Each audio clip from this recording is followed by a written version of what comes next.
Olá, paz e graça, dia lindo e abençoado por Deus, 18 de março de 2023. Vamos ler um texto, Evangelho de João, no primeiro capítulo, a partir do verso 19. Este é o testemunho de João, quando os judeus mandaram de Jerusalém sacerdotes e levitas para que lhes perguntassem: quem és tu?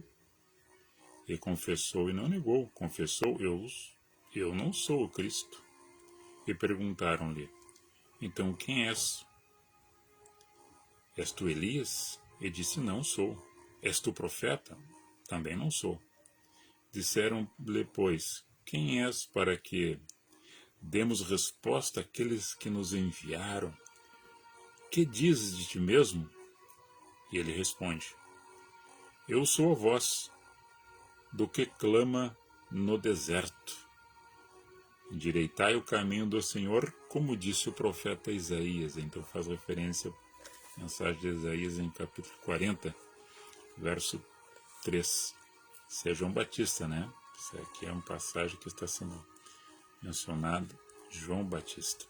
Aí vamos em Lucas, no Evangelho de Lucas, no capítulo 7, a partir do versículo 23.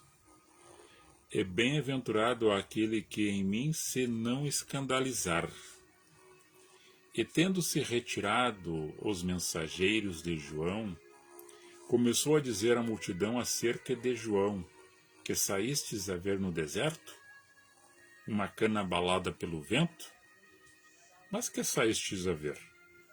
Um homem trajado de vestes delicadas? Eis que os que andam com vestes preciosas e em delícias estão nos passos reais. Mas que saístes a ver? Um profeta? Sim, vos digo, e muito mais do que profeta. Este é aquele que está escrito: eis que envio o meu anjo diante da tua face, o qual preparará diante de ti o teu caminho. E eu vos digo que entre os nascidos de mulheres não há maior profeta do que João Batista, mas o menor no reino dos céus é maior do que ele. Aqui Jesus falando, né, com os seus discípulos e com os discípulos de João Batista, e faz a menção do capítulo 20 de Êxodo, né, sobre esta manifestação, essa conjecturação, esse diálogo, capítulo 23, verso 20. Então eles começam a conversar, a dialogar sobre esse aspecto. Vamos ter que chamar a atenção do Catatal ali que está na porta. Catatal? Catatal? Deu? Deu? Vem cá. Cá? Que isso? Tá bom. Vamos pra lá, tá? Ok? Certo? Tá bom?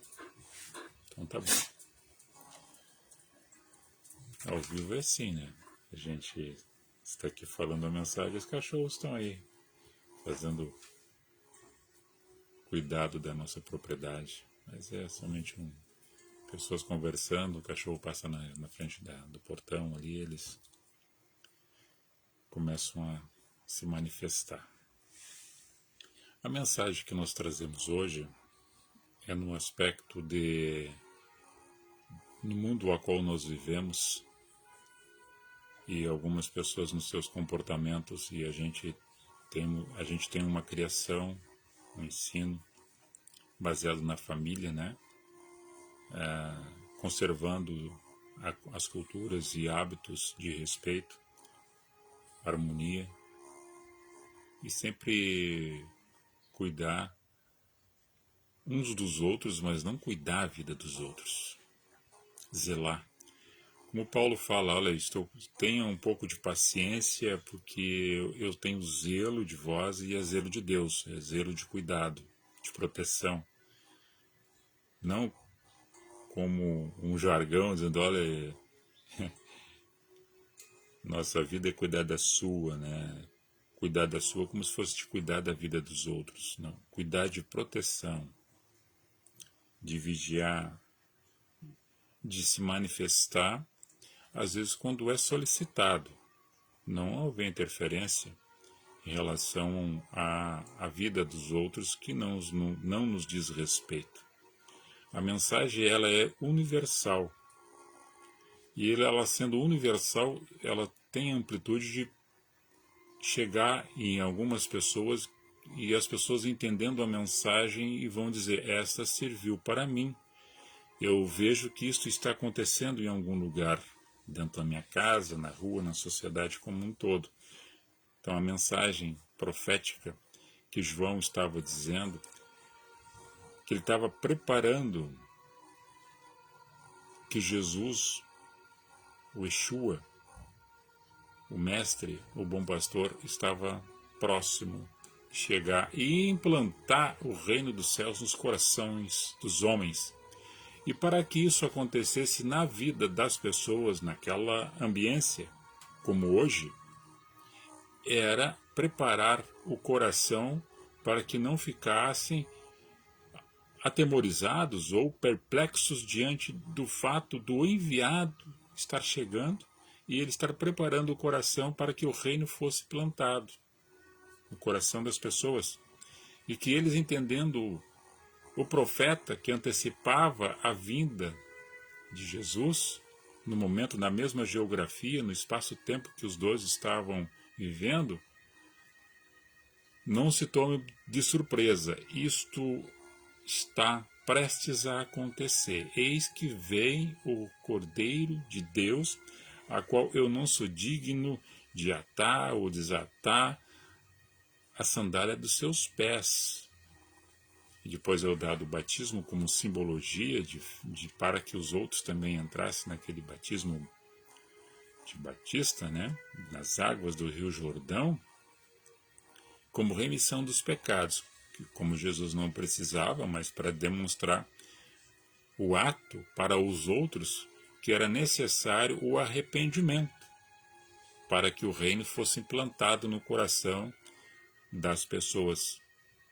E João Batista está fazendo essa manifestação.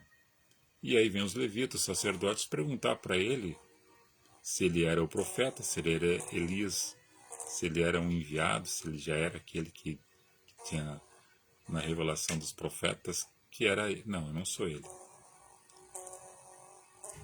Não sou Elias, não sou ele, não sou Jesus, não sou o Cristo, não sou. Eu sou aquele que está mencionado, que vem na frente para preparar o caminho. Eu sou este profeta. E olhando para aquele homem também, como Jesus faz narra os fatos, e o Evangelho de Lucas escreve nos Evangelhos, no capítulo 7, a qual eu li, sobre o questionamento da vida de João. E Jesus estava falando, o que vocês queriam? Vocês queriam um homem com vestes reais? Vocês tinham que ir no passo dos palácios para achar alguém com vestes reais.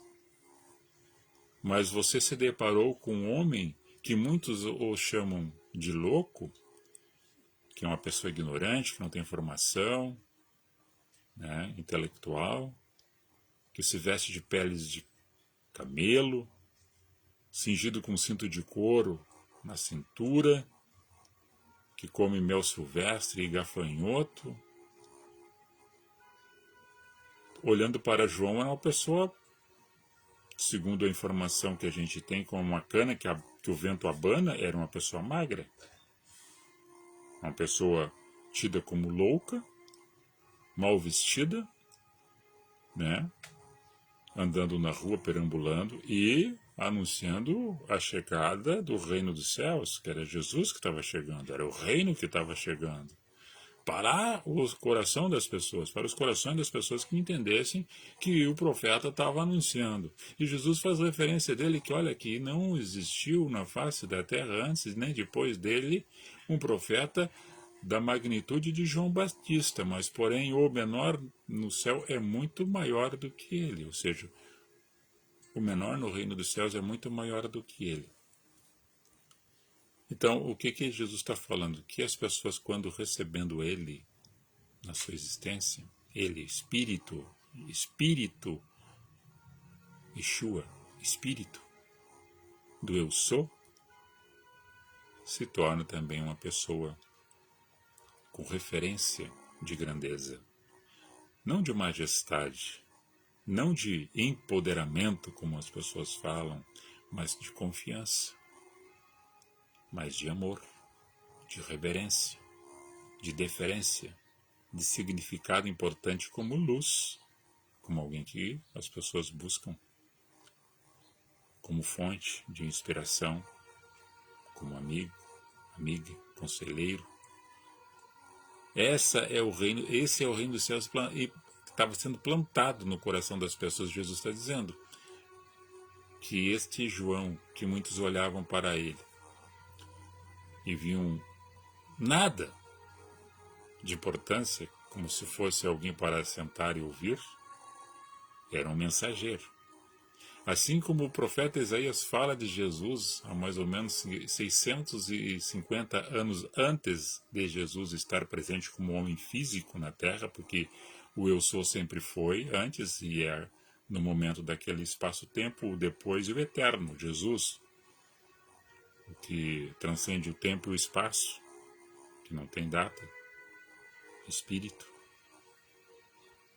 de luz e de verdade, de justiça e de amor, retidão, Jesus, o que sempre foi, o que é e o que será, onipotente, onipresente e onisciente. Esse é o Espírito do Eu Sou, o que não existe, mas é, e plantado no coração das pessoas para que vá transformando o coração das pessoas em uma nova criatura, e em nova criatura que vai transformando o ambiente onde está, caracterizado por aquilo que entende da mensagem que não mudou na sua trajetória do espaço-tempo e que chegou nos dias de hoje, a qual as mesmas necessidades e os mesmos problemas ocasionais que existiam naquela ocasião existem hoje, assim como os bons e os maus comportamentos das pessoas e das lideranças, de quem está ocupando o governo, quem está na subordinação dentro do povo, quem trabalha, quem produz, quem paga impostos e fica à mercê de um governo.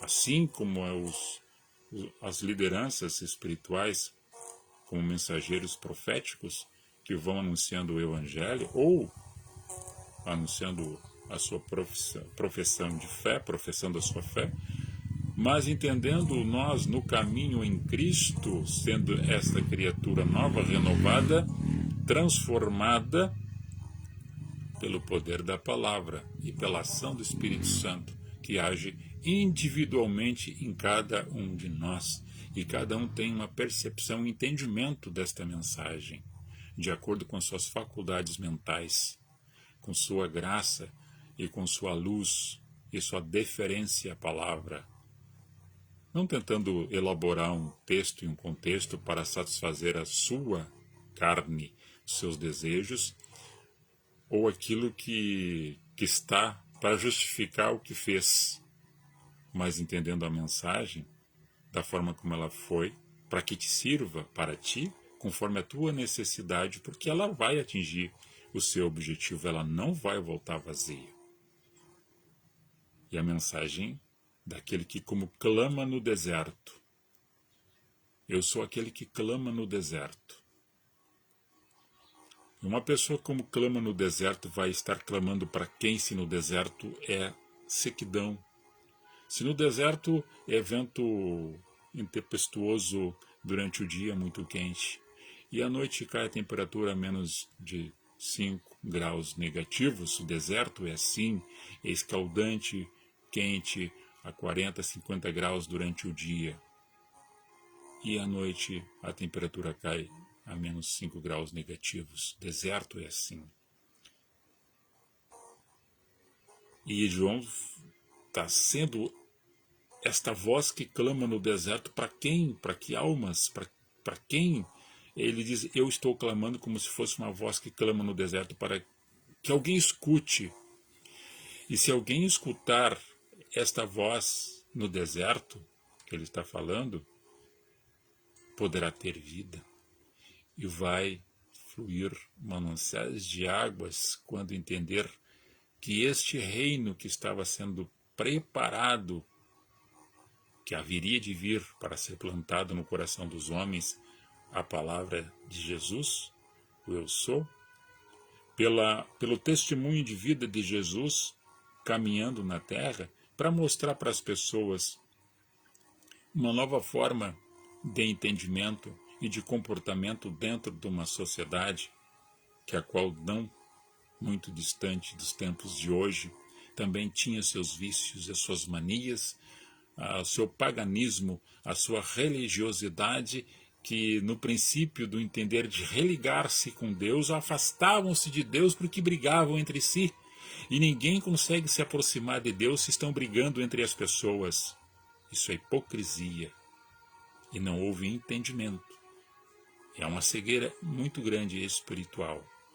Podemos divergir de ideias e de opiniões, e eu firmar naquilo que entendo, e ir contra a tua ideia, contra a tua opinião, mas sempre respeitando a tua pessoa, não ofendendo ela, porque tu pensa diferente de mim.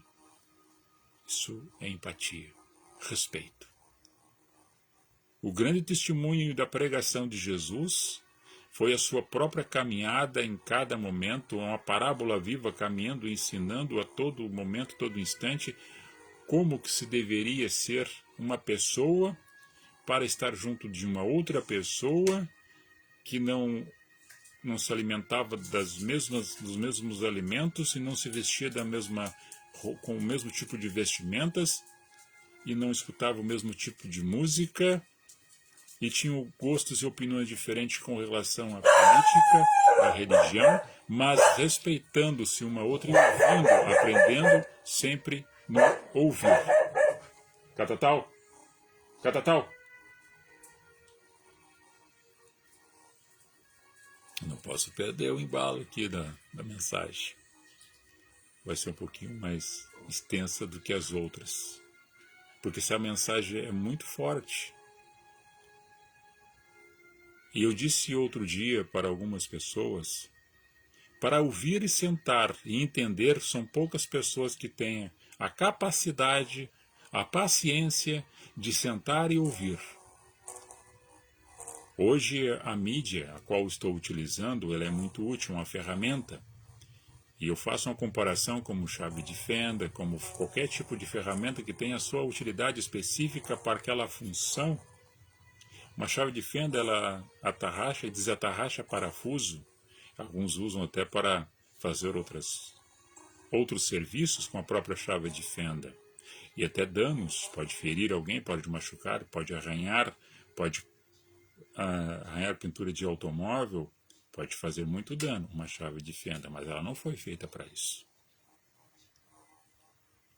Então, dentro do contexto da mensagem de João Batista, que está dizendo, eu sou aquela voz que clama no deserto,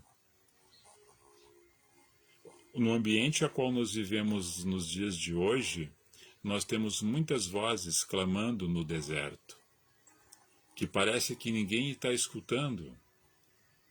Porque se no deserto é vazio, é vago, é muito quente, é muito frio de noite, muito quente durante o dia, não há vida, não há existência.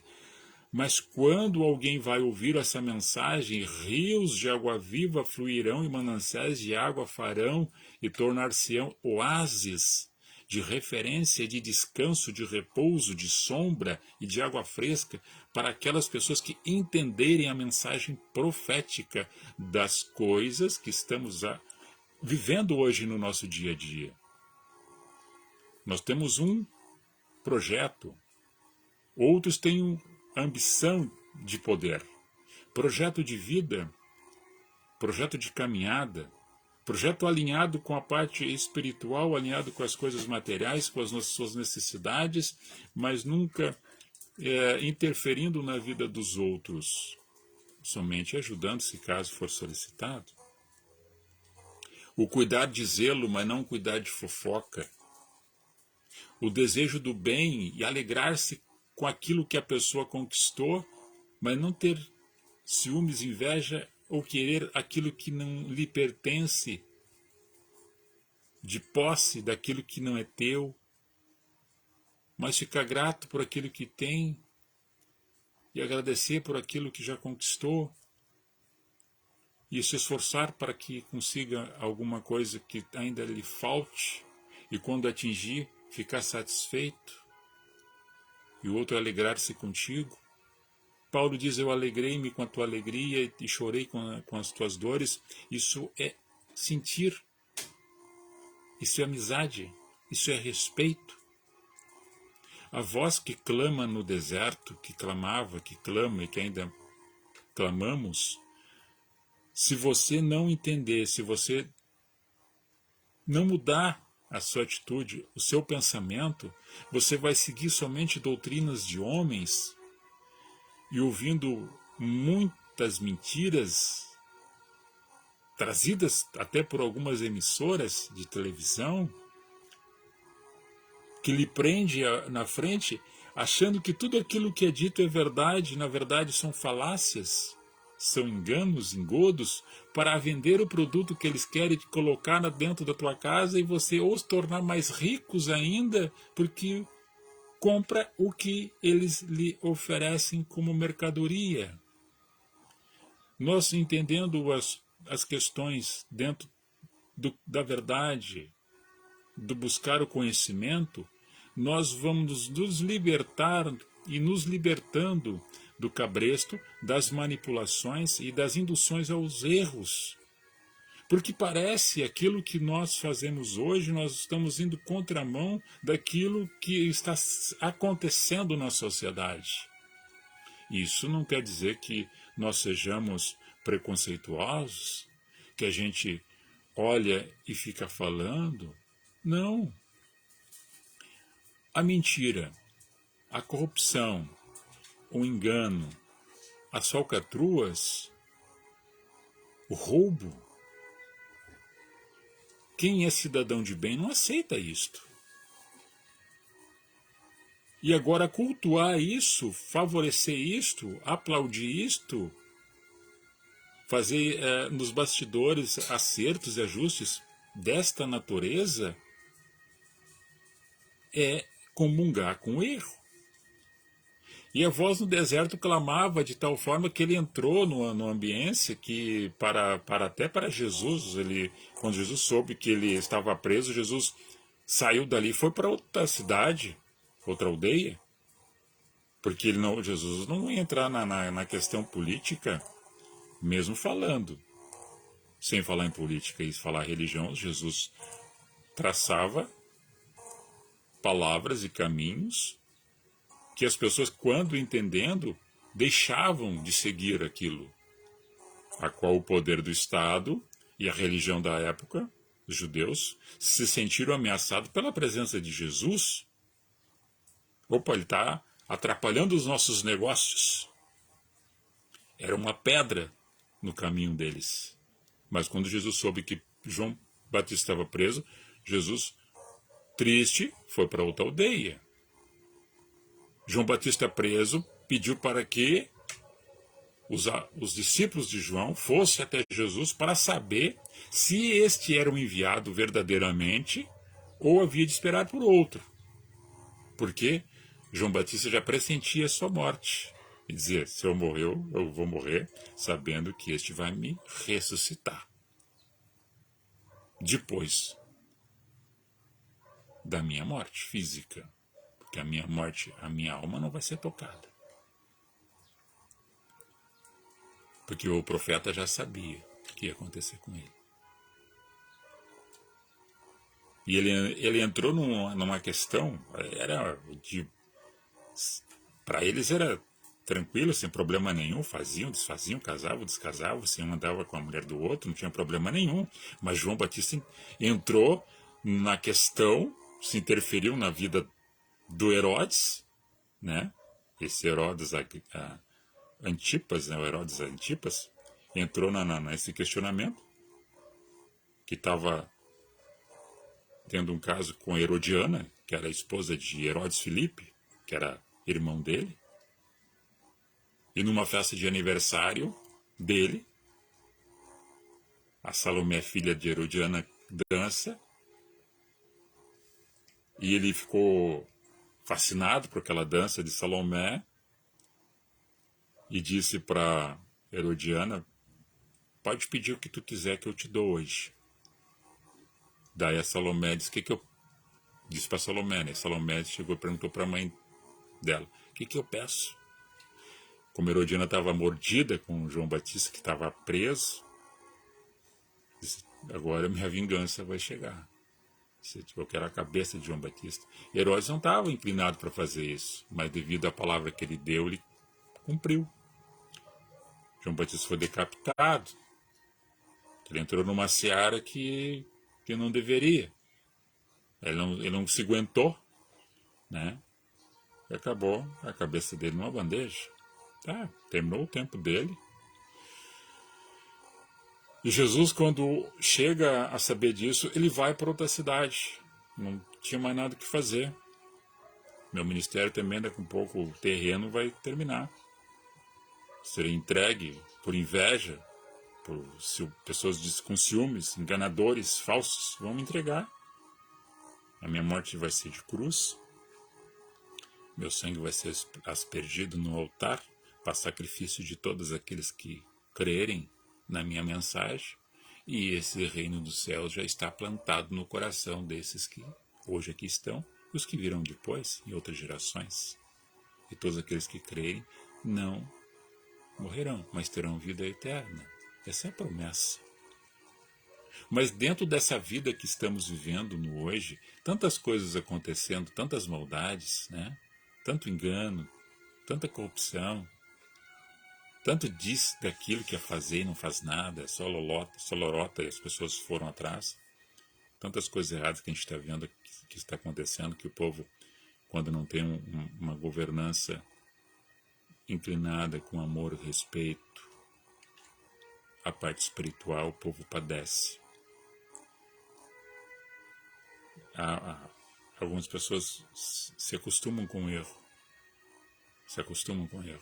e vivem dentro do erro, e comungam com o erro. São opções, são escolhas, mas dentro da razão a qual nós temos, que é a consciência que nos diz e nos acusa do que é certo e que é errado, tu pode optar. E a tua opção, talvez tu escolheu Barrabás. Jesus estava preso, ia ser entregue. O povo gritou mais alto: Barrabás, que era um salteador, um homicida. E aquele que falava a verdade, que testificava do amor e do perdão, da reconciliação, que transformava a vida das pessoas somente num toque, foi entregue para ser morto. Essa inversão de valores existe e permeia na nossa sociedade ainda nos dias de hoje. As pessoas se vendem, se corrompem, trocam por pequenos detalhes. Outro dia uma pessoa falou para mim, eu fiquei até admirado com a palavra que ele disse, que existe uma grande diferença entre uma pessoa de valor e uma pessoa com preço. Uma pessoa com valor não tem preço. E uma pessoa sem caráter tem preço. É a diferença. E nessa vida que nós estamos vivendo no hoje, Jesus passou dificuldade naquele momento. As coisas que aconteceram naquele momento, naquela geografia, ele disse: pô, Pai, se possível, afasta de mim esse cálice, mas seja feita a tua vontade, não a minha. O cálice era todo o pecado da humanidade dentro de uma taça. Jesus estava vendo tudo aquilo ali. As dores ele já estava sentindo, a carne, né, fraca, o espírito forte, mas a carne fraca. Então a cana que o vento abana é porque ele era magro, comia mel silvestre e gafanhoto, era uma voz que clamava no deserto, não tinha vestes reais, e eu lembrava que não concluí, que o profeta Isaías no capítulo 53 fala de Jesus, que ele não era, quem olhava para ele não tinha formosura nenhuma, nem sentia atração para estar junto com eles, para segui-lo, mas ele, quieto, mudo como ovelha, foi levado e conduzido para o matadouro. Jesus, calado, foi para um matadouro. E Jesus falando da menção de João Batista, dizendo, ele é uma pessoa como uma cana que o vento abana, porque ele era magro. Não procurava, quem fosse procurar para ouvir um profeta, queria ver o quê? Uma pessoa do palácio? Com vestes reais? Não, ele estava cingido e com pele de camelo. Uma pessoa que clama no deserto. Aí nós somos referência a Elias, que estava no Monte Horeb, dentro de uma caverna, achando que estava sozinho, mas tinha mais de 7.000 que não se curvaram perante o Baal, perante os deuses estranhos, que estavam firmes no mesmo propósito que Elias. E ele não estava sozinho, não. Assim como você também não está sozinho e não está sozinho. O entendimento, a consciência e o conhecimento e a graça e a unção do Espírito Santo te liberta de tudo aquilo que não presta e te liberta das manipulações da mídia enganadora, plim-plim, te liberta de tantas coisas que te fazem mal no teu físico, no teu espírito, no teu emocional. O conhecimento, a paciência, o saber ouvir, o esperar. A palavra que clama no deserto, aonde tu não vê ninguém e sente o calor durante o dia, sol quente, escaldante, e durante a noite é frio e não tem coberta, não tem lugar porque tu vai te abrigar durante a noite, mas a palavra que clama no deserto, ela faz efeito no coração que vai receber este reino de Deus por Jesus, através da ação do Espírito Santo, e rio de águas vivas fluirão da tua casa, da tua vida, e algo de bom vai acontecer. O que era deserto vai transformar em oásis. Vai ter água, vai ter sombra e vai ter alimento e vai ter paz. A começar da tua posição onde tu se encontra, para que entenda a mensagem do profeta. Deus abençoe teu sábado, o domingo, que é amanhã, os dias que virão pela frente na tua vida, na tua casa e na tua família. Shalom.